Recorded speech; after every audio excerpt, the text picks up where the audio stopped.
வந்து கரும்பு முருங்கைன்னு ஒரு வெரைட்டி. நாங்கள் திசையவெளிலேருந்து ஒரு ஃபார்மர்லேருந்து வாங்கிட்டு வந்தோம்.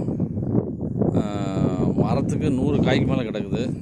ஆர்கானிக் முறையில் நாங்கள் வளர்த்துட்ருக்கோம். பூச்சி மருந்தோ யூரியாவோ பொட்டாசியமோ எதையும் போடல. ஒரு மாட்டுச்சாணி தான், இயற்கை உரத்தை மட்டும் போட்டு நல்லா காய்ச்சிருக்குது. ஒரு மரம் வந்து சின்ன மரமாக தான் இருக்குது, அதுக்குள்ளே 100 காய் மேலே கிடக்குது. இன்றைக்கி வந்து மார்க்கெட் ரேட் கம்மி, இன்றைக்கி கிலோ 20 ரூபாய்க்கு தான் போகுது.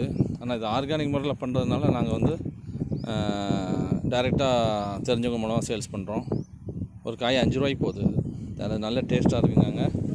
ஸோ இந்த முருங்கை நல்ல ஒரு ரிசல்ட்டாக இருக்குது. இப்போ எங்கிட்ட வந்து கிட்டத்தட்ட 238 மரங்கள் இருக்குது. 238 மரம் ஆல்டர்னேட்டிவாக நல்ல விளைஞ்ச காய் மட்டும் பறித்து நாங்கள் கொடுத்துட்ருக்கோம்.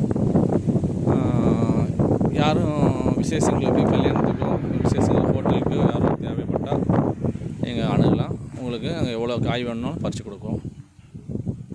இது வந்து முழுக்க ஆர்கானிக் விவசாயம். இயற்கை விவசாயத்துக்கு மாறணும் எல்லோரும். அந்த ஒரு இதில் நாங்கள் பண்ணிகிட்ருக்கோம். இப்போ எங்கள் மாமலை வந்து 238 மரங்கள் இருக்குது, எல்லாம் வச்சுருக்குறோம். ஒரு 400 மரம் கூட போயிடுச்சு. திரும்பி நாங்கள் அடுத்துட்டு வைக்க வேண்டியது இருக்குது. ஓகே.